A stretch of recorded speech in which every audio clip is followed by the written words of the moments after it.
Berkesudahan kasih setiamu Tuhan, selalu baru rahmat-Mu bagiku. Hari berganti hari, tetap kulihat kasih-Mu, tak pernah berakhir di hidupku. Tiada berkesudahan kasih setiamu Tuhan, selalu baru rahmat-Mu bagiku. Hari berganti hari, tetap kulihat kasih-Mu, tak pernah berakhir di hidupku. Tuhan Yesus baik, sungguh amat baik, untuk selama-lamanya. Tuhan Yesus baik.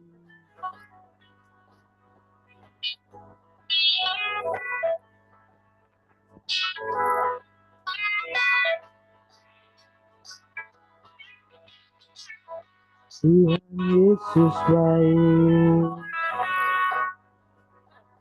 tiada berkesudahan kasih setiamu Tuhan, selalu baru rahmat-Mu bagiku. Hari berganti hari, tetap kulihat kasih-Mu, tak pernah berakhir di hidupku. Tuhan Yesus baik, sungguh amat baik, untuk selama-lamanya. Tuhan Yesus baik, Tuhan Yesus baik, sungguh amat baik, untuk selama-lamanya. Tuhan Yesus baik, dari selama-lamanya, untuk selama-lamanya, sampai selama-lamanya. Tuhan Yesus baik. Haleluya, Tuhan Yesus selalu baik bagi kita. Ya, silakan Pak Robert. Terima kasih Pak Elvis. Bapak Ibu, kita akan masuk bagian-bagian akhir tema kita ini. Saya mau bacakan 2 ayat firman Tuhan sebagai dasar pembahasan kita malam hari ini. Yang pertama 1 Petrus 5 ayat yang ke-8 ya. 8 dan 9. Sadarlah dan berjaga-jagalah. Lawanmu si iblis berjalan keliling sama seperti singa yang mengaum-ngaum dan mencari orang yang dapat ditelannya. Lawanlah dia dengan iman yang teguh, sebab kamu tahu bahwa semua saudaramu di seluruh dunia menanggung penderitaan yang sama. Satu lagi, Yakobus pasal 4 ayat yang ke-7. Searah dengan itu tadi. Karena itu tunduklah kepada Allah dan lawanlah iblis, maka ia akan lari daripadamu. Ya,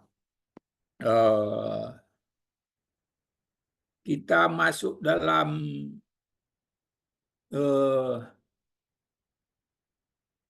tindakan-tindakan iman, tindakan-tindakan pertobatan.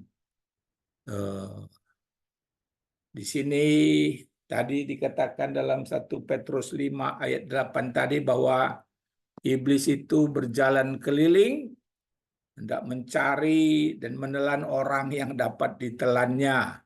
Ya. Maka dikatakan lawanlah.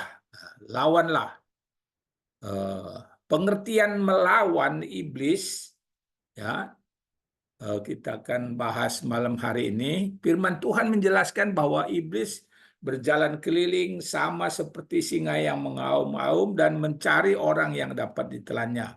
Oleh karena itu, Alkitab mengajarkan lawanlah, dipakai kata antistemi, antistemi. Dengan lawanlah dia, antistemi, dengan iman yang teguh. Kata lawanlah dalam bahasa Yunani, antistemi, berarti menentang, melawan, bertahan. Seorang yang percaya kepada Kristus harus menentang, melawan iblis dengan iman yang teguh dan bertahan dalam iman sehingga tidak goyah sekalipun serangan iblis itu kuat. Bisa dengar suara saya, Bapak Ibu? Halo? Bisa, Om. Bisa Bisa, ya? bisa. Oke. Jelas. Dalam Yakobus pasal 4 dan Efesus 6 dipakai kata Yunani antistemi. Kedua ayat itu berhubungan dengan perlawanan dengan iblis dan roh-roh jahat. Dalam Yakobus 4 ayat 7 dikatakan, karena itu tunduklah kepada Allah dan lawanlah iblis, maka ia akan lari daripadamu. Dalam perlawanan terhadap iblis, seorang percaya harus sadar bahwa dia tidak dapat berbuat apa-apa tanpa Kristus. Ya, kita tidak punya kekuatan, hanya Kristus ya yang dapat mengalahkan iblis itu ya. Oleh karena itu, hal yang pertama dia perlu lakukan ialah tunduk atau berserah kepada Allah, berserah kepada Tuhan Yesus ya. Dengan berserah kepada Allah, dia mendapat kekuatan untuk melawan iblis. Karena dia melawannya bersama-sama Allah, maka iblis lari daripadanya. Jadi kita melawan iblis itu bersama-sama dengan Allah, sehingga kita kuat.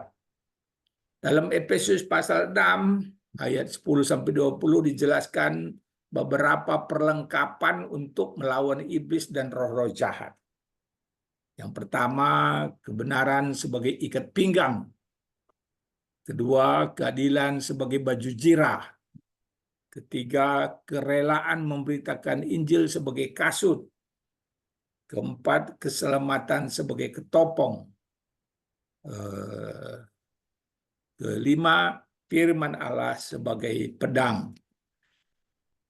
Dalam bagian ini hanya perlengkapan firman Allah yang diuraikan secara khusus, karena apabila dilihat metode Tuhan Yesus melawan iblis dan roh-roh jahat, ternyata bahwa dia senantiasa mempergunakan firman Allah.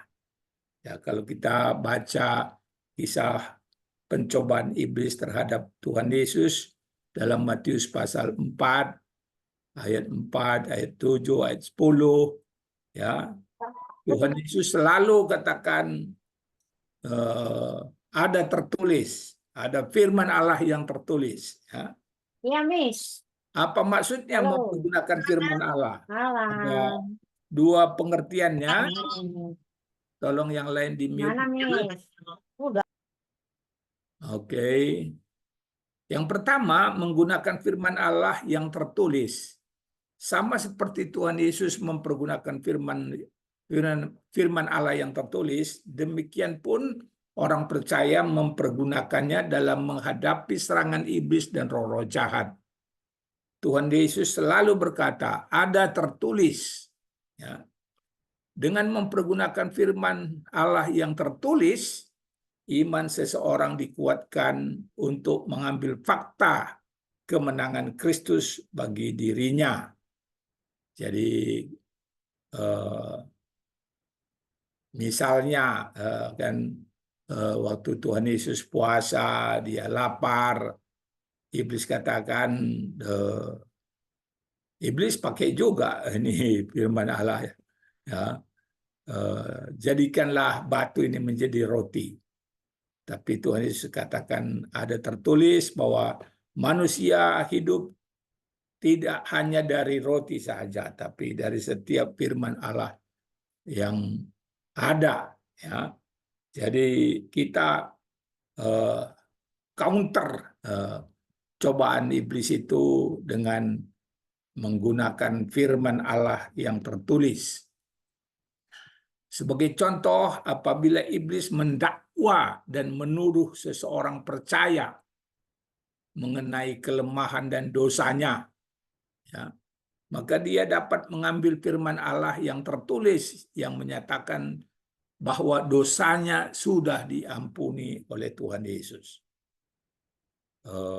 Satu hari waktu kami di Indosom Medan, ada seorang mahasiswa yang mereka sampai capek melayani dia.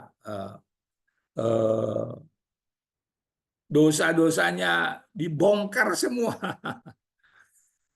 Berulang-ulang sampai capek, yang melayani itu pun capek, yang mengusir setan itu pun kecapean.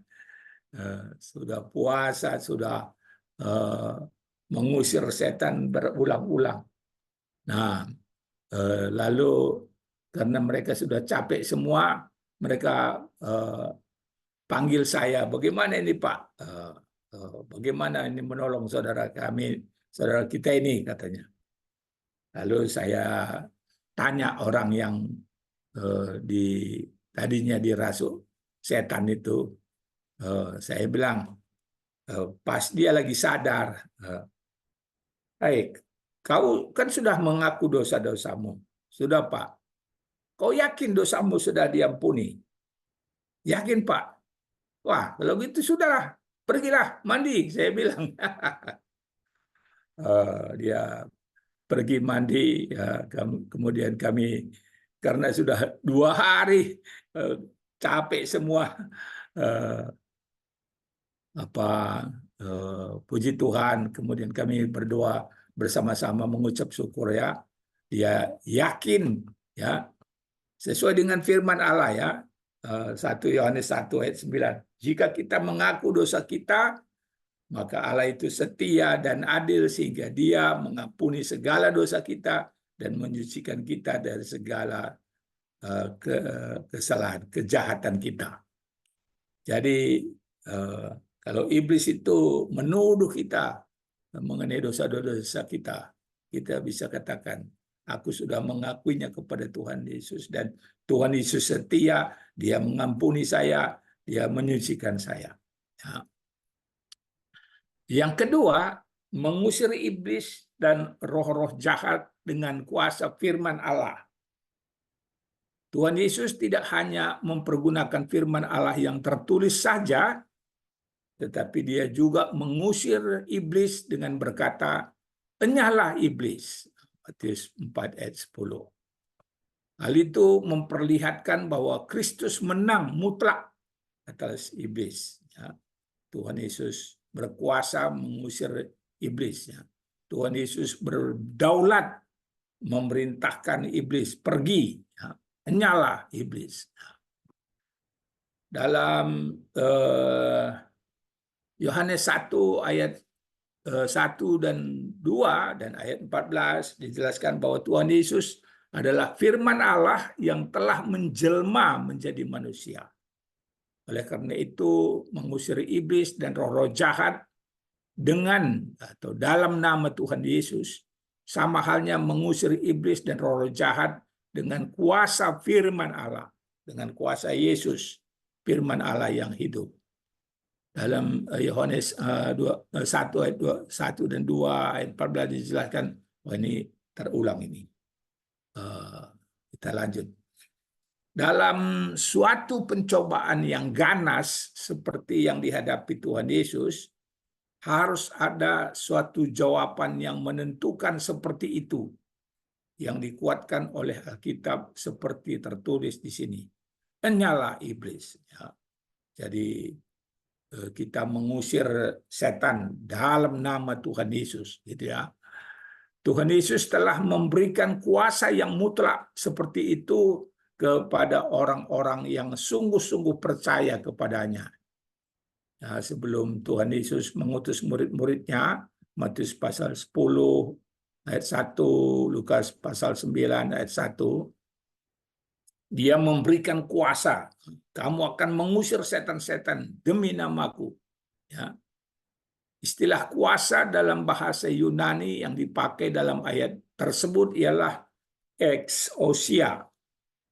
Berarti wibawa, kekuatan yang mutlak. Ya. Murid-murid Tuhan Yesus sudah menerima dan mempergunakan kuasa itu. Kalau kita baca Markus 3 ayat 15, Lukas 10 ayat 17, murid-murid mempergunakan kuasa itu dan mereka berhasil mengusir setan. Tuhan Yesus menjanjikan kuasa yang sama kepada setiap orang yang percaya sungguh-sungguh. Dalam Markus 16 ayat 17 dikatakan, tanda-tanda ini akan menyertai orang-orang yang percaya. Mereka akan mengusir setan-setan demi namaku. Seorang yang sudah dilepaskan apabila dicobai dengan hebat oleh si iblis dapat mempergunakan perintah itu. Dalam nama Tuhan Yesus, saya perintahkan kuasa setan pergi, gitu ya. Dan hal itu merupakan pertahanan yang efektif. Ya. Jadi dalam kasus yang saya katakan tadi, seorang saudara waktu di Indosome itu, dia tidak mempergunakan ini, dia dituduh terus, dibongkar terus dosa-dosanya, sampai kecapean, ya. Yang melayani pun capek, ya. Dia seharusnya mempergunakan ini kuasa yang Tuhan berikan, ya. Dalam nama Tuhan Yesus, saya perintahkan kuasa setan pergi, gitu ya. Jadi itu pertahanan yang efektif. Kemudian tindakan iman yang berikutnya berserah kepada Kristus dan bertumbuh dalam kehidupan rohani. Bagian pertama, berserah kepada Kristus. Anugerah pelepasan Kristus dari penghukuman dosa, dari ikatan kuasa kegelapan, memberanikan orang percaya untuk menyerahkan diri secara total kepada Tuhan Yesus dan melakukan kehendaknya. Ya. Roma pasal 12 ayat 1 dan 2, ya. Persembahkanlah tubuhmu sebagai persembahan yang hidup, yang kudus, yang berkenan kepada Tuhan. Itulah ibadahmu yang sejati. Berubahlah oleh pembaharuan budimu, ya. Jangan serupa dengan dunia ini. Nah, apabila sebelumnya dia berserah kepada kekuatan iblis dan roh-roh jahat, maka kini dia berserah sepenuhnya kepada Tuhan. Ya, dulu orang yang dilepaskan itu sebelumnya dia berserah kepada iblis dan roh jahat. Sekarang setelah dia dilepaskan, dia berserah sepenuhnya kepada Tuhan. Penyerahan diri kepada Tuhan Yesus secara total merupakan prasyarat untuk menang dalam perlawanan terhadap iblis. Rasul Yakobus mengatakan, tunduklah kepada Allah dan lawanlah iblis, maka ia akan lari daripadamu. Tunduk kepada Allah tidak sama dengan ketaatan, tetapi tunduk adalah penyerahan kehendak seseorang yang membawa ketaatan. Ya. Jadi tunduk, berserah kepada Tuhan. Penyerahan diri kepada Tuhan harus terus-menerus dilakukan. Hal itu membutuhkan tindakan iman yang aktif dari setiap orang percaya.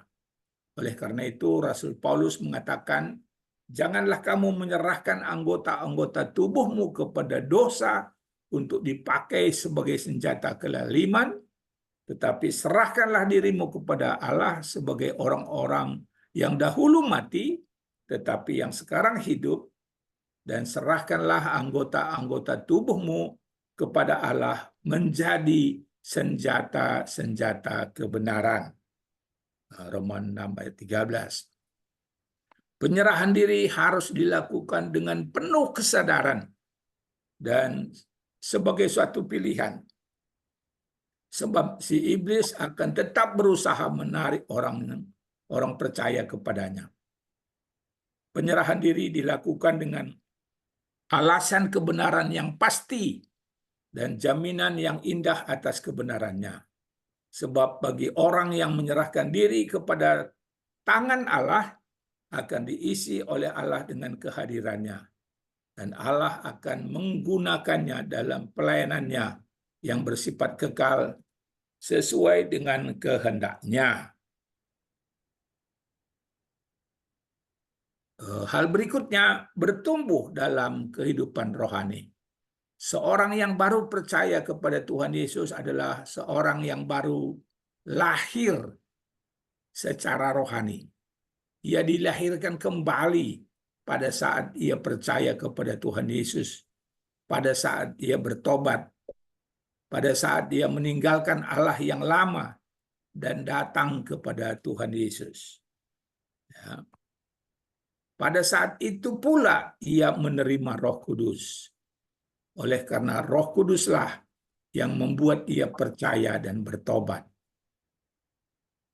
Seorang yang baru dimerdekakan dari belenggu dosa dan iblis memerlukan pertumbuhan yang sehat dalam kerohaniannya. Demi pertumbuhan yang sehat tersebut, dia memerlukan beberapa hal yang penting sekali.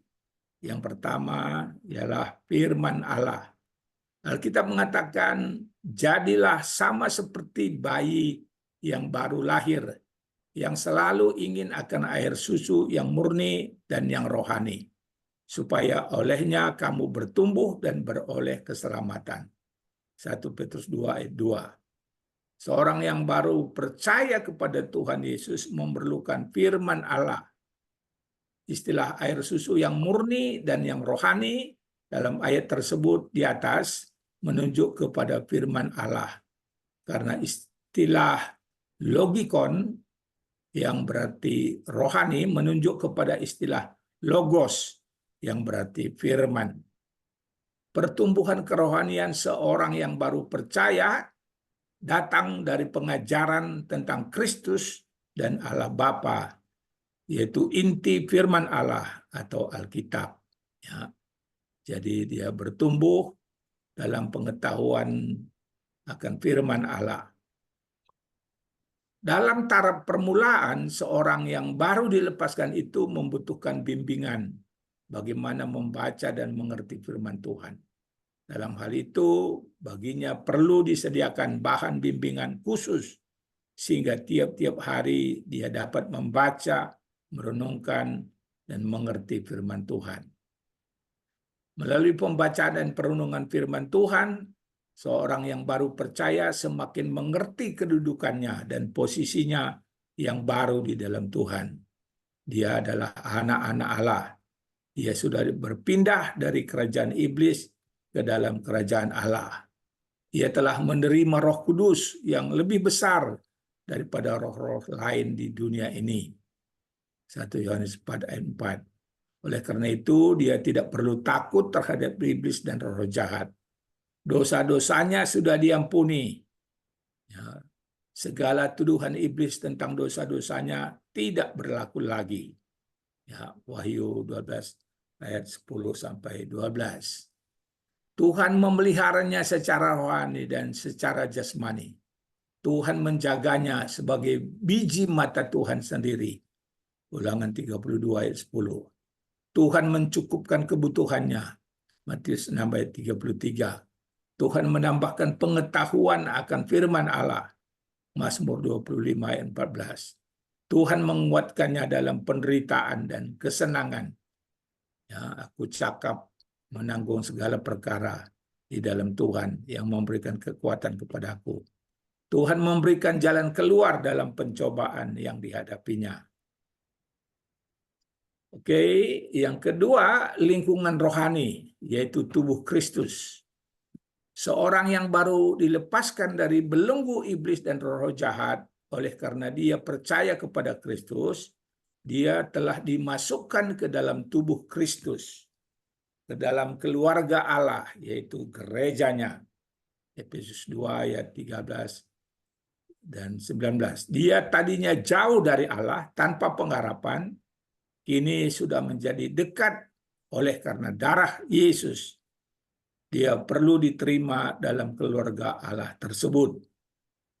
Oleh sebab itu firman Tuhan menasihatkan, terimalah satu akan yang lain, sama seperti Kristus juga telah menerima kita untuk kemuliaan Allah. Kita yang kuat wajib menanggung kelemahan orang yang tidak kuat, dan jangan kita mencari kesenangan kita sendiri. Setiap orang di antara kita harus mencari kesenangan sesama kita demi kebaikannya untuk membangunnya. Roma 15 ayat 1 dan 2. Oke, sampai di sini bahan kita malam hari ini. Bapak Ibu, Pak Elpis, pimpin kita dalam diskusi, Pak.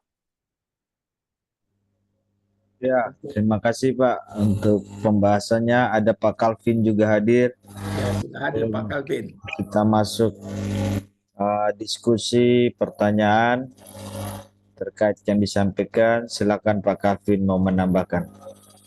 Ya, karena saya masuk di tengah, jadi kita tunggu di memberikan jawaban saya, pertanyaan saja.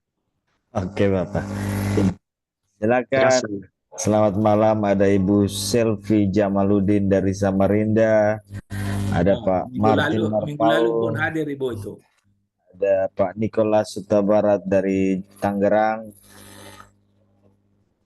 ada Ibu Pak Lucy. Martin, selamat datang Pak Martin Marpaung ini dari Medan ini.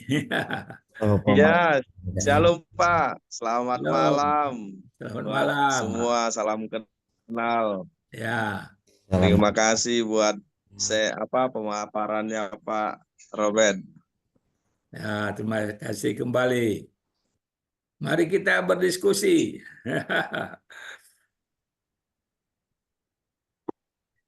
Ya, ini Pak, ini berarti sudah beberapa kali pertemuan Pak ya? Ya, sudah lama ini Pak. Oh. Ada 1 tahun barangkali. Oh iya ya. Ya, ini bagian-bagian akhir Jadi ini. Ini bagian-bagian akhir. Oh, jadi saya langsung lulus lah nih ya terakhir ya. Iyalah. Iyalah. Iya. Ini memelihara orang yang baru dilepaskan daripada ikatan kuasa iblis dan roh-roh jahat. Ya, harus tinggal di dalam Tuhan, harus melawan iblis dan roh-roh jahat itu tadi dengan mempergunakan firman Allah, dengan mempergunakan kuasa yang diberikan oleh Tuhan Yesus. Ya. Barangkali ada yang berpengalaman dalam menolong. Ya, silakan. Saya mungkin Pak mau bertanya lah. Ya, boleh. Kalian juga diskusi ya. Jadi pengalaman kami lah dulu. Saya kan pernah tinggal di Melabo ya, Aceh Barat. Jadi saya bergabung dengan yayasan lah. Banyak orang Kristen di sana yang punya hati melayani. Jadi singkat cerita, adalah salah satu staf itu seperti kesurupan, Pak. Lagi meeting pagi-pagi, jadi dia seperti kesurupan. Karena dia ibu-ibu, jadi staf-staf yang perempuan yang Kristen lah yang memegang dia dan berdoa untuk dia. Kami yang laki-laki berdoa dari jauh.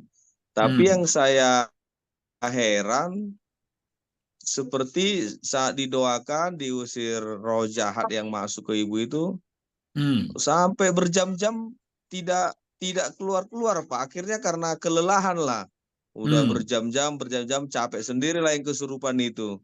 Akhirnya ya Bu, selesai begitu saja. Jadi pertanyaan saja kami kan sudah lebih dari 2-3 orang di situ. Tapi kenapa kami sepertinya nggak dipakai Tuhan pada saat itu ya, mengusir roh jahat yang masuk ke ibu itu. Iya. Mungkin itu Pak yang apa saya ya berdiskusi dari saya. Terima kasih Pak. Oke, terima kasih. Pak Kalpin masuk.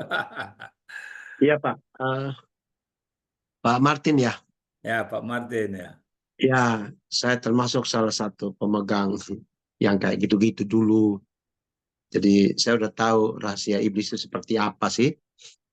Nah, lalu saya masuk Jakarta itu dari Jogja pindah ke Jakarta tahun 91, bekerja melayani di Yayasan Dulos, ST Dulos yang punya Dr. Andrew Tesoid yang partai Damai Sejahtera dulu. Ya. Jadi kerjaan kami itu tiap hari usir-usir kayak gitu-gitu, tiap hari makan.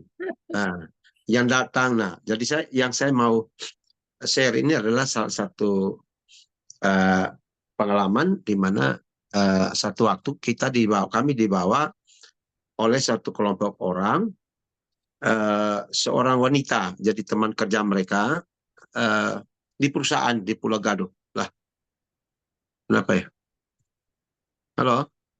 Ya, Pak, masih Ya, dengar. di Pulau Gadung Ya, perusahaan. ya, bisa Jadi dengar Pak. ya, mereka biasa kalau ibadah sebelum anak-anak Tuhan lah istilahnya. Sebelum kerja, kan doa dulu Pak, persekutuan dulu. Nah, tapi dalam persekutuan ini, satu yang cewek ini, yang dia manifestasi. Jadi dia manifestasi. Jadi dia begitu. Kejam-kejam. Dikira itu pekerjaan Roh Kudus. Ternyata makin parah. Lalu mereka dengarlah Bapak Dr. Randy Tesoid, yang sekarang Direktur UKIA. Tempatnya ada pelayanan kayak gitu. Datang, jadi saya yang tanganin. Pak, kalau gitu kan saya biasa tanganin kayak gitu itu. Nah, pas di situ ada di Pak Randy Tesoid pun tempatnya juga ada orang-orang sakit jiwa Pak. Jadi ada dokter psikiater, ada ada mantri, ada perempuan tuh. Nah, jadi datang sudah ditandu itu Pak, sudah ditandu. Jadi kayak orang mati gitu di tempat orang mati. Datang, ya diletakkan situ. Itu waktu saya ingat jam 9 pagi. Jadi saya briefing kasih mereka bahwa ini bukan pekerjaan Roh Kudus, tapi ini adalah kerasukan setan. Nah, mari ikut cara-cara yang kami pakai ya. Jadi usir roh setan itu nggak pakai bahasa roh, saya bilang. Oke, kalau ikut ini ya oke. Dan saya kasih tahu bagaimana cara melayani seperti itu dan sebagainya. Ini kasusnya berat. Waktu diletakkan jadi seperti orang mati mayat begitu, saya berdoa dengan mereka. Ini orang-orang yang badan-badan gede 8 orang Pak. Yang temannya datang 4 orang, terus tambah dengan kami punya karyawan itu ada banyak-banyak tuh. Jadi sekitar 8 laki-laki di situ. Ini cewek. Wah, saya lupa. Jadi Bapak Ibu kalau usir kuasa setan, doa jangan tutup mata. Jangan. Nah, saya lupa bilang. Ya, saya juga doa tutup mata. Wah, dia bangun hampir mau tampar kami. Dia bangun. Dan saya bilang, dalam nama Yesus, saya perintahkan siapapun di dalam diri kamu keluar. Langsung dia bangkit begitu Pak. Bangkit begitu langsung dia bilang, siapa kamu? Saya kenal Yesus. Saya kenal Paulus. Siapa kamu? Coba diomong dari setannya, ngomong dari orang itu. Kaget kami Pak. Terus saya tanya, siapa namamu? Saya Lucifer. Wah, saya mau, ini merupakan bagian saya. Saya mau ambil dia. Aida ngomong. Nanti jam 1 saya akan datang. Ngomong begitu Pak. Ya, saya jam 1 akan datang. Udah akhirnya dia tidur lagi, kembali lagi tidak sadar, ke alam tidak sadar. Udah saya ingat jam 1 Pak. Nah, begitu jam 1, ini sudah mari saya kumpul semua hamba Tuhan, kita berdoa, kita nyanyi dalam nama Yesus segala macam. Ada kuasa sekarang, tidak ada kuasa lain. Ya kita berpas dia datang Pak. Woi, langsung manifestasi. Bangkit dia. Jadi dia bangun itu. Wah. Bapak tahu itu 6 atau 8 orang laki-laki pegang, nggak bisa. Dan itu waktunya Padahal lama. cewek. Iya, cewek ini. Jadi kami dari jam 9, terus ketunggu kedatangan Lucifer, apa itu namanya. Dia mau datang ambil kan, akan melupakan bagian dia. Jam 1. Nah, jam 1 kita mulai. Sampai jam 5 sore. Kami Doa perang terus. itu. Terus. Jadi bukan apa. Terus. Dan sebagainya. Nah, nanti sampai jam 5, mau jam 6. Mau apa tuh jam 6. Baru dia sadar. Oh, meronta-ronta Pak. Cewek. Dipegang oleh 6 atau 8 laki-laki gede. Mantri teman-teman dia. Nggak mempan. Nggak kuat. Nah, dia manifestasi itu cukup lama per jam. Bapak bayangkan dari jam 1 sampai jam 5 terus mau masuk jam 6. Baru begitu jam 6 dia selemas. Dia bilang, saya di mana nih? Nah, dia bilang, dia cerita. Saya bilang, kamu kenapa? Oh, tadi dia dikejar-kejar orang-orang hitam. Jadi kepala tanpa apa ribuan orang hitam tanpa badan, hitam. Nah, kejar dia ke jurang, begitu mau dibuang ke jurang, mau tolak dia ke jurang, lalu muncul itu seorang berjubah putih. Nah, dia cerita begitu. Nah, sehingga dia tertolong situ. Nah, saya bilang, ya itu Yesus. Nah, sakit Pak dia. Setelah sadar kembali, Pak. Setelah sadar kembali, ya badannya dulu lemas semitampul. Nah, akhirnya Pak, saya suruh bikin teh manis untuk diminum. Akhirnya sampai untuk pulih kembali sampai jam 8 malam, jam 9 malam. Nah, jadi itu lama sekali. Nah, itu baru 1 hari, Pak. Kami biasa 2 hari. Oh, nggak, setan-setan nggak keluar. Panggabean punya, apa namanya, kita pernah layan. Jadi pelayanan kuasa gelap itu makan waktu, Pak. Karena kita bekerja, kita berlawanan dengan kuasa-kuasa, Pak. Iya. Apalagi yang kuasa yang menguasai dia tuh, wow, setannya banyak kan. Ya, roh-roh itu kan kuat sekali. Jadi jangan hanya itu terus ini, sehingga Bapak katakan bahwa kok seolah-olah kami tidak dipakai Tuhan. Bukan. Ya, ikut terus karena ada saat di mana setan itu akan kalah. Ya, karena kita punya kuasa. Efesus 6 ayat 10 kemarin saya bilang kan. Kita punya kekuatan kuasa dalam Tuhan. Jadi tidak ada satu kuasa pun yang bisa menghentikan kuasa Tuhan. Nah, itu kan? Nah, kita itu. Jadi ini terus, Pak. Nah, biasa orang gagal itu, dibilang gagal itu, dia sudah berhenti, sudah capek, lalu berhenti. Setannya masih bekerja keras. Bahkan bukan hanya itu saja, Pak. Besoknya itu lagi, dia akan ini lagi. Jadi kuasa gelap kalau tergantung kekuatannya. Jadi kalau dia menyerah, dia tuh rohnya itu belum nggak bisa 1 hari dan 2 hari, besoknya dia ini lagi, besoknya dia ini lagi, dimanifestasi lagi. Nah, kita tetap sabar, layani sampai selesai. Kadang-kadang kan 3 hari baru selesai, 4 hari, 1 minggu baru kita ini terus baru selesai. Ini kayak nanti saya kirim, saya punya contoh ya, ada mahasiswa STT yang kami ini. Waduh, itu 1 minggu itu. STT loh, nanti saya kirim apa fotonya ke grup supaya bisa lihat. Tapi saya harus cari dulu Pak di sini. Nah itu jadi Pak, nggak boleh berhenti. Jadi justru kalau kita sudah masuk terus, nggak boleh berhenti. Kalau kita berhenti berarti kita kalah, kita dianggap kalah. Kalau dia akan menyerang. Oke, seperti ini Pak. Di laporan Matius ya, tadi Bapak sudah sampaikan, Pak Amang Teringat sudah sampaikan. Yesus dibawa kan oleh Roh Kudus untuk dicoba. Nah, iblis coba dia kan dari segi iblis itu menghancurkan orang itu dari apa? Jasmani. Dari kebutuhan jasmani. Jadi kebutuhan makanan, kebutuhan tubuh. Kedua, dia kalau ini kebutuhan jiwa. Itu Yesus itu kan, bawa dia ke atas, ini suruh jatuhkan, itu jiwa. Lalu kebutuhan roh, menyembah. Nah, tiga-tiganya dia harus apa? Dia taklukkan. Nah, kalau dia sudah taklukkan tiga-tiganya ini, ya orang yang kerasukan agak susah, setengah mati. Ya, jadi apa namanya harus. Nah, Yesus setelah itu menang, yang iblis iblis kutip dari Ulangan berapa itu ya? Yesus bilang ada tertulis, iblis juga bilang ada tertulis. Nah, itu tipuan Pak. Ya, kita pikir itu firman. Nah, terus Yesus berkata, janganlah engkau mencobai Tuhan Allahmu. pergi, setan diusir dan pergi kan. Hmm. Nah, dia pergi, tapi dengan laporan Lukas pasal 4, dia bilang apa? Setannya hanya pergi, mundur. Jadi kata pergi dan mundur itu beda, Pak. Pergi ke jauh, udah pergi, bisa pergi jauh, bisa ini, tidak kembali lagi. Tapi mundur itu, mundur kan? Lalu di 1 Petrus 5 ayat 8, dia mundur sambil apa? Dia sama seperti singa yang mengaum-ngaum, sambil menunggu waktu yang baik. Nah, waktu yang baik bagi singa adalah ketika orang yang kerasukan itu lemah. Iya, datang lagi dia diterkam lagi. Jadi kalau Bapak layan satu orang pegang, harus sampai selesai. Berperang sampai akhir. Ya kan? Tidak boleh berhenti atau jedah. Ya, tidak boleh berhenti. Kalau kita berhenti, setan bilang kamu kalah. Jadi bukan berarti Bapak tidak dipakai Tuhan, tidak. Tuhan.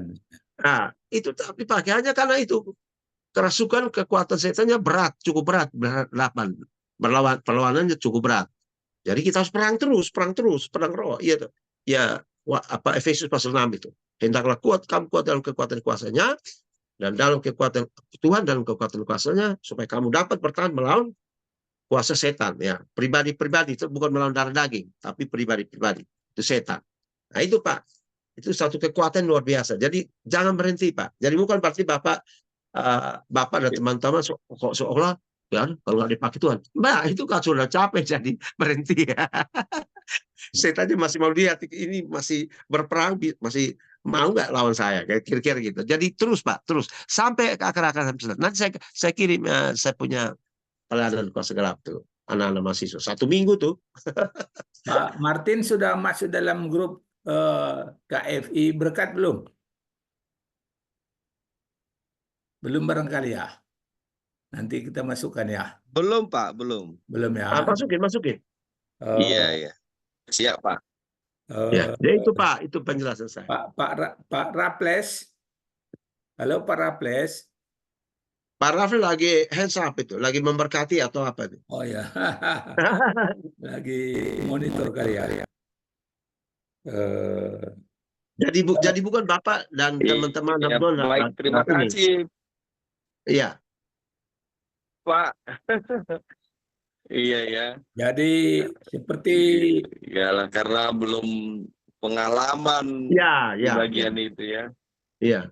seperti Matius 17 ayat 21 kan dia bilang itu kan waktu 9 murid Tuhan Yesus kecuali Petrus, Yohanes dan Yakobus yang ikut waktu Tuhan Yesus ke gunung dan Tuhan Yesus dimuliakan kan. 9 muridnya yang lain tidak berhasil mengusir setan dari seorang anak itu kan. Lalu murid-muridnya bertanya, mengapa kami tidak bisa mengusirnya? Tuhan Yesus katakan, karena kamu kurang percaya gitu ya. Tapi ayat 21 dikatakan jenis ini tidak dapat diusir kecuali dengan doa dan puasa. Ya, jadi ada waktunya kita menghadapi kekuatan iblis yang kuat, yang hebat. Perlu harus puasa. Berdoa, berpuasa gitu ya Pak. Oke, terima kasih Pak Martin. Iya Pak, ya. Ini juga Pak Julfikar. Iya, sama-sama Pak. Ya, Pak Julfikar, apa kabar nih? Sudah masuk beliau. Ini beliau dari MUKI ya, dari MUKI. Sorry Pak, saya ngikut, tapi ini lagi di luar soalnya. Oh iya, Oke Pak, oke Pak. Ya Pak, terima kasih. Ya, bagus Pak. Selamat datang Pak. Apa tadi Ibu yang dari Samarinda itu sudah terlempar juga barangkali ya. Ya, Ibu itu juga bagus pertanyaannya minggu lalu. Iya. Oke.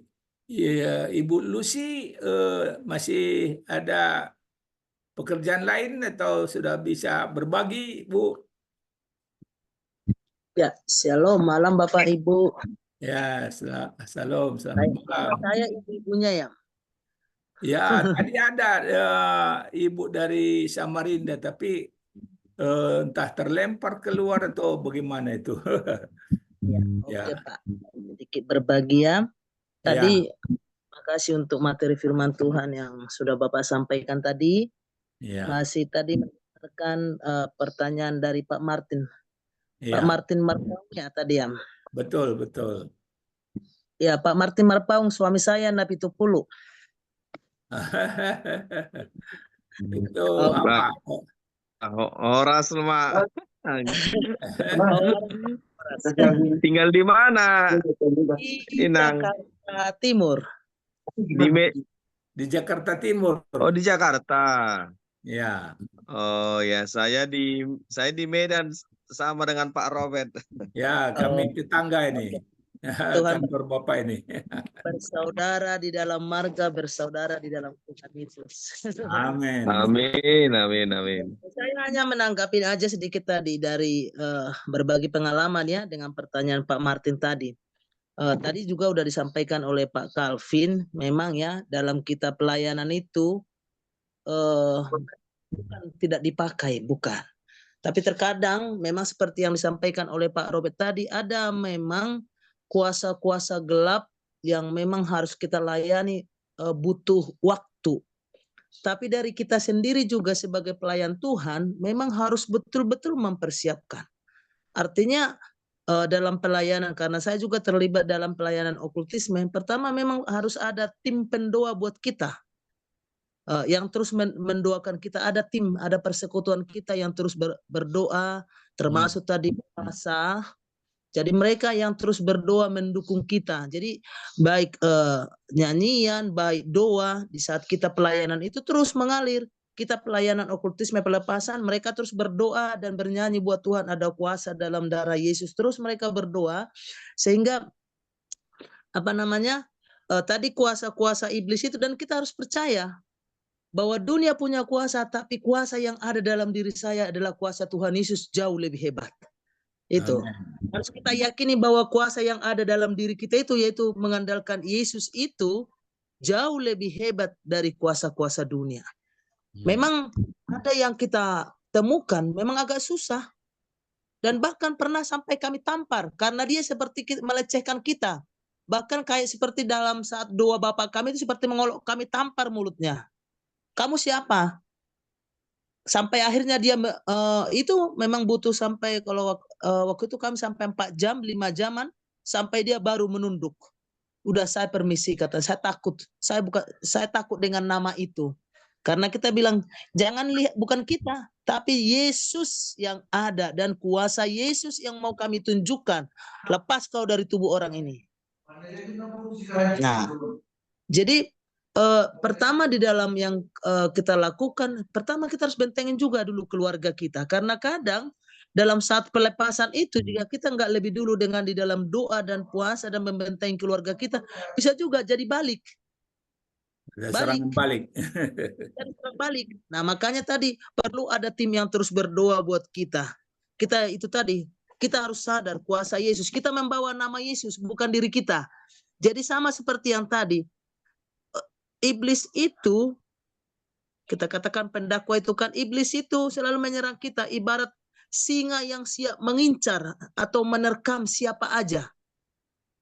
Tapi biasanya yang saya lihat itu ya, kalau orang terlibat dalam okultisme itu kan karena ada sesuatu yang dia maksudnya mencoba mendapatkan sesuatu yang cepat.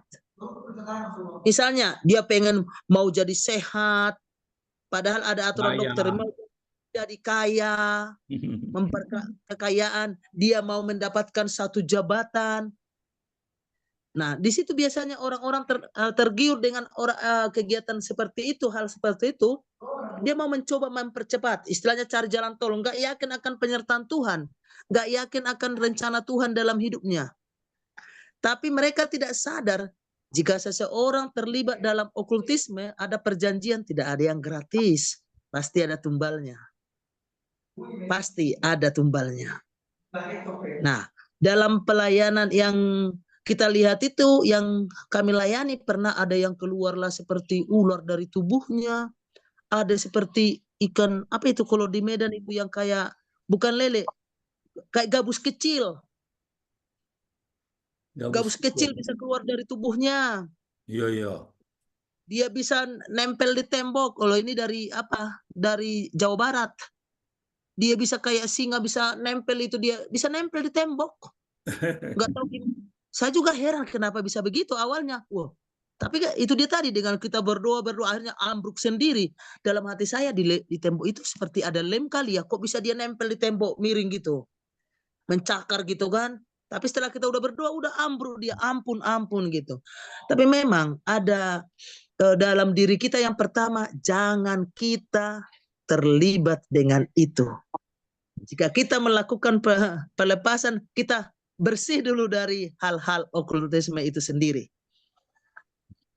Jadi dari diri kita sendiri, karena pada dasarnya kalau terjadi kayak kesurupan atau apapun itu atau ini, pasti ada sinyal di rumah itu. Ada antena di situ yang memancing. Kontak Yang, dia. nah, itu antena itu yang memancing bisa ada di rumah itu. Karena kita pernah melayani seperti itu, ternyata dari opungnya, dari nenek moyangnya sudah dibawa di rumah itu. Jadi diturunkan dari nenek moyangnya ke anaknya. Nah sekarang bapak itu mau menurunkan ke anaknya. Jadi kayak semacam harta yang diwariskan. Okultisme juga mau diwariskan. Jadi untuk kalau kita lihat ada yang tidak beres dalam keluarga ini, kita akan teliti. Ini dari mana jalurnya? Pelan-pelan kita teliti. Ternyata memang kita sekeluarga. Tapi mereka bertopeng gini, seperti penjaga itu bukan ini. Mereka nggak sadar bahwa mereka sungguh-sungguh sudah menduakan Tuhan. Jadi bukan tidak dipakai oleh Tuhan kita, tapi memang perlu pembekalan. Perlu persiapan, perlu pengandalan. Itu tadi senjata kita adalah firman Allah. Pemahaman kita seperti tadi bahwa kita bukan cuma menghadapi kuasa-kuasa dunia, penguasa dunia. Wow, ini penguasa luar angkasa yang kita hadapin ini. Kekuatan-kekuatan lain. Tapi kita harus yakin. Di saat kita melayani, kita yakin bahwa kuasa yang ada dalam diri saya, di dalam nama Tuhan Yesus Kristus, jauh lebih hebat dari kuasa apapun. Itu aja yang mau saya sampaikan, Pak. Terima kasih, Tuhan Yesus memberkati. Terima kasih Bu Lucy sudah berbagi pengalaman, prinsip-prinsip pelayanan, ini pelepasan, melepaskan orang dari kuasa-kuasa kegelapan ya. Jadi kita perlu persiapan, perlu diperlengkapi dengan kuasa yang dari atas ya, dari Tuhan Yesus ya. Jadi jangan cepat-cepat putus asa, harus terus berjuang sampai tuntas ya. Ya, oke. Pak Nikolas, ada yang mau ditanyakan Pak Nikolas?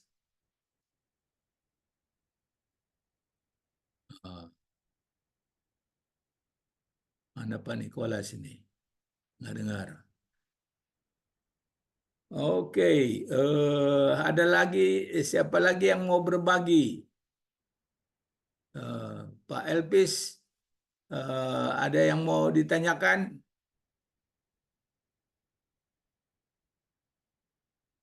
Pak Nikolas? Oh, belum ya? Ya, belum. Iya Kak, Ya, saya mungkin saya boleh sharing dikit. ya silakan Pak Rafes. Iya, kami pernah di STTE menghadapi yang berlarut-larut begitu. Jadi kalau Bapak Ibu tahu istrinya Pak Victor, Rumah Lutur, ya, itu dia pernah kerasukan di STTE itu cukup lama, hampir itu berapa minggu gitu. Saya sampai bingung, kami karena tim doa waktu itu Pak Morris dan kami ada beberapa orang, Pak Morris juga sempat stres juga dia, karena berapa hari nggak keluar rumah. Lepas. Iya, ini si Mika ya, orang Dayak. Iya, ya itu juga. Jadi selidik punya selidik, Hmm. Rupanya dia itu pakai spray itu dari omahnya. Hmm. Dia dibawain spray itu di pembentukan oleh omahnya. Jadi dia katanya kalau dia tidur dia rasa tidur sama omahnya. Kalau pakai spray itu. Oh, oh. Ya itu yang akarnya. Jadi itu susah dilepaskannya. Akhirnya saya tim doa waktu itu saya masih ingat sama Ibu Lena Alagan juga, Pendeta Hmm. Lena Alagan, dokter istrinya Pak Hendy Sumamora sekarang. Hmm. Waktu itu dia ada tingkat saya, kita rubah strategi Pak Robert. Hmm. Jadi kita tidak doa peperangan lagi, karena tidak tengking-tengking lagi, Hmm. tapi kita doa penyembahan. Betul. Karena kami sadar bahwa kalau Tuhan hadir, itu kuasa gelap pasti nggak tahan. Betul. Jadi kita rubah strategi. Hmm. Yuk kita menyembah saja. Jadi enak jadinya. Nggak terlalu teriak-teriak, nggak terlalu peperangan, tapi menyembah. Dan itu sangat menolong. Hmm. Ya. Dan itu ya akhirnya lepas dia pada waktu itu. Jadi dia tidak kerasukan penuh, hanya tiap sore, sepertinya tiap dia tidur gitu lah. Dia kerasukan. Kami kumpul lagi. Ada antenanya itu tadi. Kayak dikerjain benar-benar sampai waktu itu kan kalau yang terkenalnya okultisme ya Pak Morris lah kalau yang di sana. Pada Ya. waktu itu dia sedang dosen di sana, saya tingkat 3 mungkin ya. Oh, Bapak dari STT Saya dari Tanjung Enim, S0 saya ya. S0. Saya ambil S1-nya baru di I3, Ya, ya. S2-nya baru di STII. Iya. Jadi S0-nya saya di Tanjung Enim memang nggak sempat wisuda saya karena saya buru-buru ke Batu, itu pun saya ketinggalan satu mata kuliahnya Pak Bukar. Hmm. Ya, jadi saya hilangkan aja, enggak wisuda nggak apa-apa, yang penting saya lanjut ke S1. Nah, itu yang jadi pengalaman saya. Ya, rupanya dengan menyembah Tuhan juga itu cukup efektif dalam mengusir kuasa kegelapan. Betul. Ya, memang tidak satu-satunya metode, ya. Ya. Tapi kalau dia berlama-lama kayak gitu, daripada kita kelelahan, kita menyembah Tuhan saja. Ya. Nah, itu sedikit sharing, Pak. Terima kasih Pak Raples. Kita juga waktu melayani Marga Sembiring itu yang ikut KTN, ngamuk-ngamuk di KTN, dia wah terjang-terjang itu kursi-kursi semua. Sudah dilepaskan di Batu, tapi ada penyembahannya yang tinggal di Jakarta, ada tudung tudung itu orang Karo, tutup kepala neneknya itu rupanya selalu disembah, diberikan makanan tertentu ya, sesembahan tertentu, hari-hari tertentu gitu ya. Jadi waktu di KTN Batu itu dia setuju kami akan bakar itu. Tapi waktu kami ke rumahnya di Jakarta, dia berubah pikiran. Dia bilang, wah, nggak apa-apa itu, nggak ada masalah itu katanya. Nggak usah dibakar katanya. Kami pikir bagaimana ini. Lalu adik saya Rina Taregan, itulah seperti Pak Rapers bilang tadi, mulai memuji Tuhan, menyembah Tuhan. Lalu kami ingat satu ayat firman Tuhan, tanpa iman kita tidak bisa berkenan kepada Tuhan, gitu kan. Jadi mulai pujian penyembahan, setelah itu beritakan firman Tuhan, akhirnya dia sadar. Dia serahkan itu tudung neneknya itu, dan sesembahannya semua kami bakar. Wah, bau bunga bunga rampai lah, bawa kemenyan lah, macam-macam. Oh, kalau waktu di KTN saya dengan Pak Moris itu Advent bangun.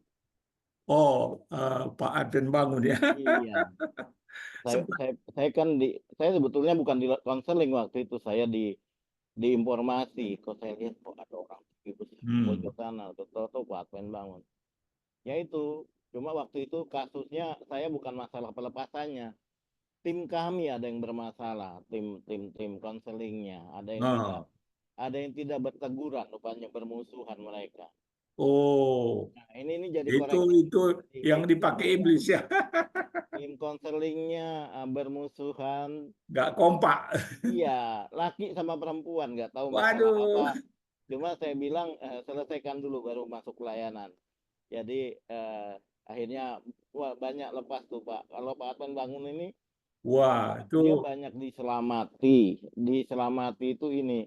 Kalau sebelum main film di pantai-pantai selatan itu, dia kan suka jadi penjahat, jadi ini.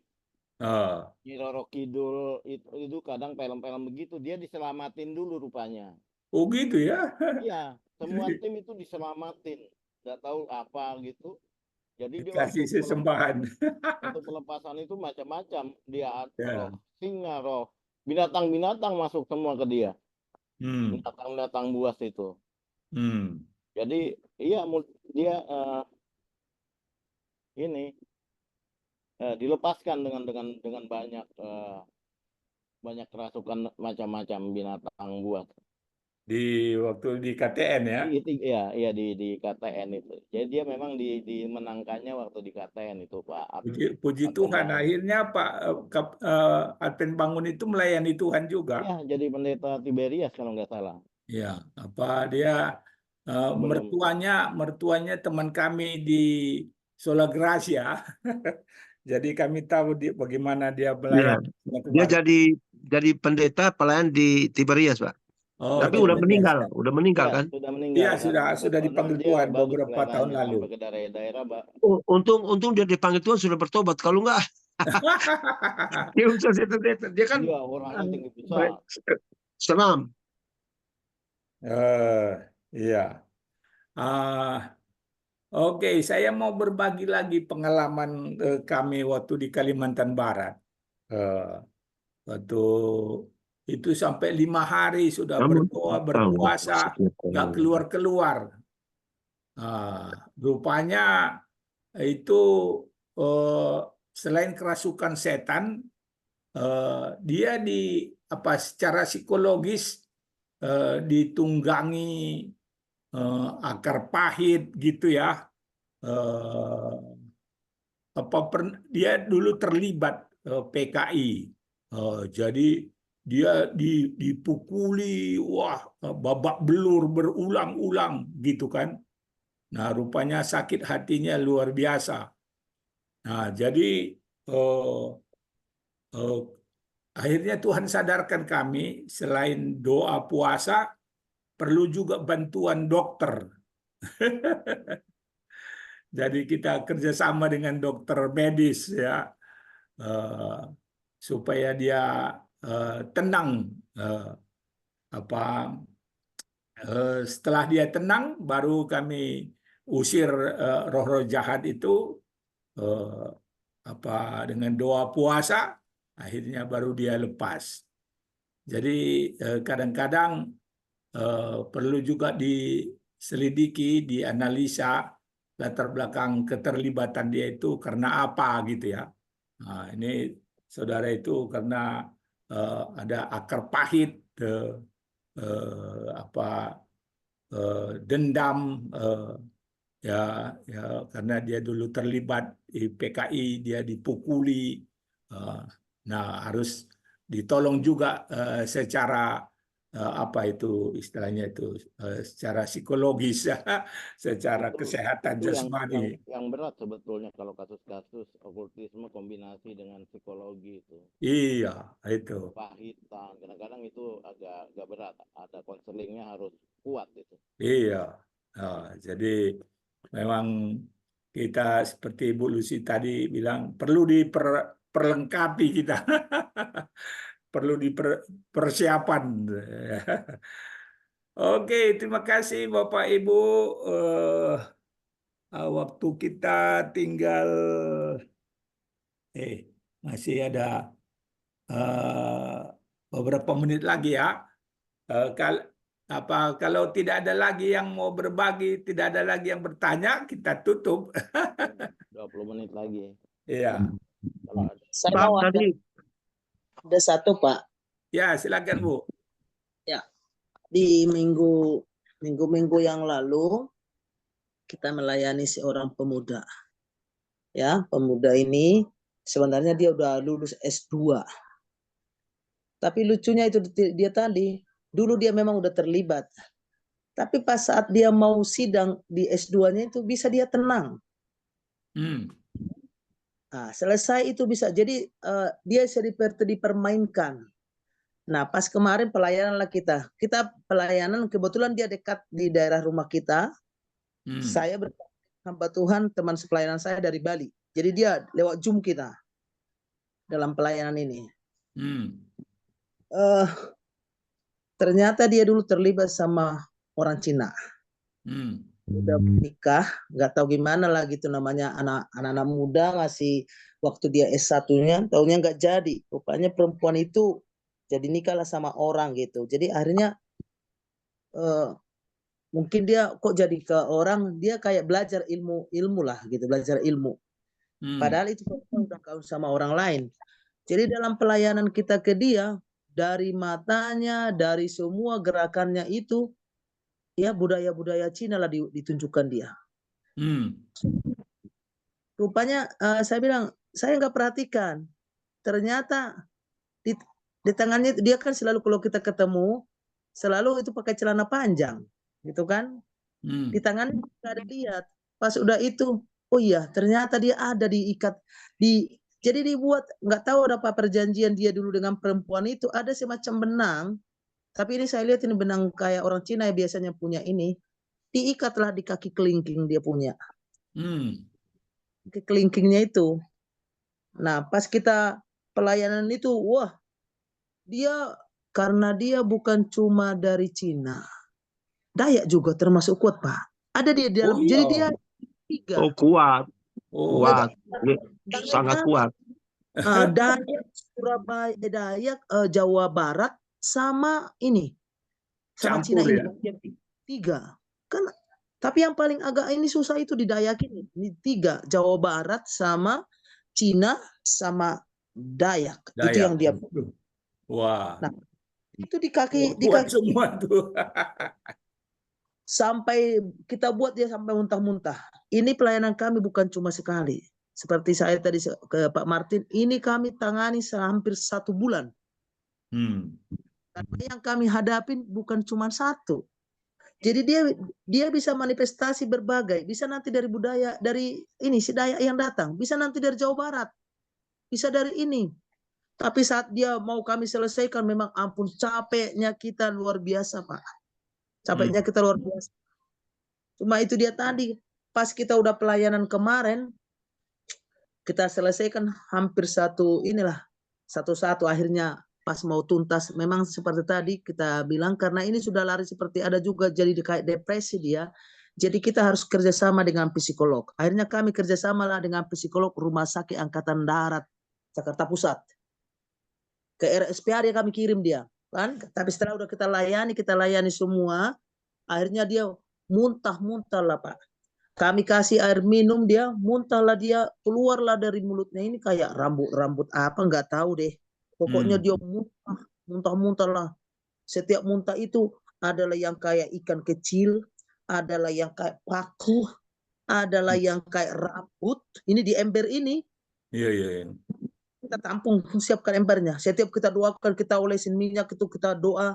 Pendeta dari sana, Bu Lucy tumpang tangan ke punggungnya katanya dari Bali. Ini teman saya dari Bali, saya dari Jakarta. Udah kita topang sama 2 kita dari Jakarta. Sampai itu ember itu aneh, saya nggak tahu juga ini. Kok aneh banget ini. Jadi saya lihat di ember itu ada yang kayak Gucci-gucinya Cina lah, ada yang kayak ininya Dayak lah, pokoknya semua dimuntahin dia lah di ember.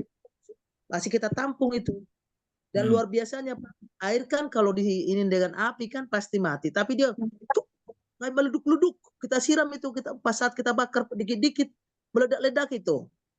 Tapi saat udah sampai air yang terakhir itu dari muntahannya kami bakar itu, baru dia ampun katanya.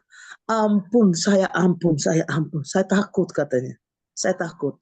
Saya ampun, saya mengalah. Tadinya dia waktu kami layani satu, dia bilang ini tempat saya, sudah lama saya, ternyata ini saudara kita yang pemuda ini sering memuja-muja dia. Jadi kayaknya akhirnya dia itu betah. Jadi dia nggak mau meninggalkan. Ini tempat saya, jangan diganggu. Itu sampai kita tampar beneran, kita tampar dia. Keluar kamu, ini adalah bait Allah, keluar. Sampailah hampir yang terakhir kemarin, itu minggu kemarin, barulah dia, ampun katanya, saya akan keluar katanya, saya akan keluar. Gitu. Di tetesan air yang terakhir itu kita buang, kita bakar itu persislah kayak disiram minyak, padahal air kan air muntahannya tadi itu terakhirnya, tapi kok seperti air yang disiram minyak, kayak apinya cocok gitu. Kita nggak tahu juga. Jadi dia udah masuk, udah kita bawa ke sana. Dan puji Tuhan sekarang dari psikolog dari Rumah Sakit RSPAD Jakarta sudah dinyatakan sehat dan dia sekarang sudah kerja di kantor pengacara. Puji Tuhan. Itu semua karena Tuhan. Tapi ingat ya, sekali meninggalkan kayak gitu jangan coba-coba. Harus betul-betul. Jadi sekarang kita ingatkan lah ini, baca firman Tuhan ini. Jadi istilahnya kita jadi nganggapnya seperti sekarang kayak bayi bertumbuh gitu kan, harus kita dampingi, harus kita doakan. Udah doa, udah katanya, udah oke. Baca hari ini ya. Jadi memang jadi dia kayak harus kita bantu terus kita doakan. Ya puji Tuhan lah. Jadi kita juga mohon supaya tetap dia kuat.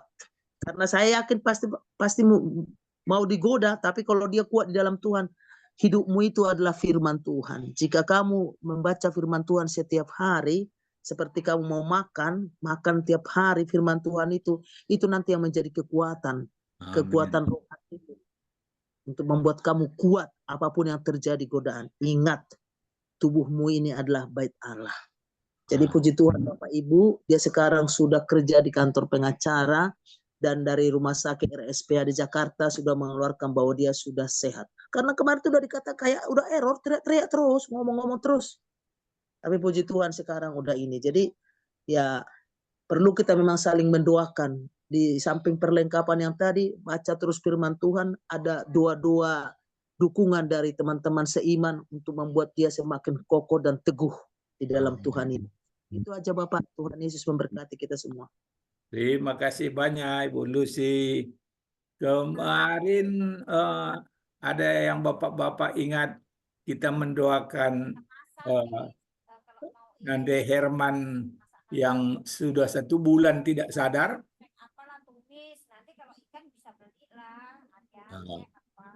Puji Tuhan. Jadi kemarin dulu kami doakan dia. Saya berdoa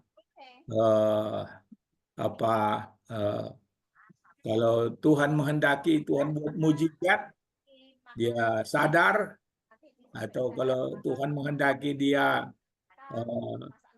dipanggil Tuhan, jangan biarkan dia menderita lebih lama lagi gitu kan. Puji Tuhan, barusan tadi ada telepon dari adik saya, adik sepupu, katakan dia sudah dipanggil Tuhan. Jadi Tuhan dengar doa kita ya. Puji Tuhan, kita perlu saling mendoakan satu dengan yang lain. Ya, biar dia mati di dalam Tuhan. Iya, kami sudah layani, ya, puji Tuhan. Oke, kalau tidak ada lagi, kita tutup. Kita minta kesediaan Pak Kalvin lah menutup dalam doa, Pak. Oke. Ya, silakan Kita Pak. kita berdoa ya. Ya Pak. Ya, puji Tuhan kita 8 orang yang ini Ya, Bapa tadi di katanya sorga, ada yang lain tapi sudah keluar. ya, Bapa di sorga, kami pada akhir dari seluruh studi kami, diskusi kami yang bagus ini Tuhan, kami mengucap syukur karena Engkau boleh memberi kesempatan bagi kami untuk mengungkap tentang kuasa-kuasa kegelapan dengan cara kerjanya yang harus menjadi musuh kami, yang harus kami hadapi, dan kami percaya bahwa kami lakukan itu karena kami kuat di dalam kekuatan kuasa-Mu. Dan roh di dalam kami lebih besar dari roh yang ada di dunia ini. Terima kasih. Sehingga kami berani menghadapi kuasa-kuasa kegelapan, melayani, melepaskan banyak orang yang tidak tahu, yang terikat. Dan karena itu Tuhan, biarlah kuasa-Mu tetap nyata bagi kami. Semua yang ada dalam KFI ini, dimanapun kami pergi berada, tidak hanya berkhotbah, berbicara, tidak hanya mengajar, tetapi kami juga mempunyai kekuatan kuasa sebagai serdadu-serdadu, prajurit-prajurit Kristus yang harus berhadapan dengan musuh-musuh kami. Itu iblis dengan roh-roh jahatnya. Terima kasih, kami berdoa bagi setiap orang Kristen. Tuhan juga berikan mereka kekuatan sehingga mereka juga mampu bertahan menghadapi kuasa-kuasa gelap, tapi juga melepaskan diri dari kuasa-kuasa gelap. Dan kami berdoa supaya dimanapun orang Kristen berada, termasuk di gereja-gereja kami, mereka juga memperkuat diri, memagari diri dengan kuasa-Mu. Dan mereka tidak boleh menggunakan kuasa-kuasa kegelapan. Karena masih begitu banyak orang Kristen yang dualisme, percaya Tuhan tapi juga masih percaya setan, dukun-dukun dan lain sebagainya. Meminta petunjuk-petunjuk pada kuburan, petunjuk-petunjuk kepada orang-orang yang disebut orang pintar tapi bukan orang pintar. Orang suka cari makanan, makan minum dengan cara-cara kuasa kegelapan. Terima kasih Bapak. Biarlah diskusi kami tetap hidup. Tiap Selasa, Rabu, dan kami boleh memberikan pemahaman ke begitu banyak orang. Terima kasih untuk Pak Terigan yang sudah memaparkan, memberikan penjelasan-penjelasan pada malam hari ini. Terima kasih untuk Ibu Lucy, terima kasih untuk Pak Rafael, kami sudah memberikan pemahaman, dan terima kasih untuk teman-teman yang sudah bertanya dan kami memberikan penjelasan, dan terima kasih untuk kesaksian-kesaksian dari Ibu Lucy juga menguatkan kami semua. Kami akan berhenti dan istirahat malam hari ini. Tuhan sertai kami, menyertai kami, melindungi kami sepanjang kawal malam ini.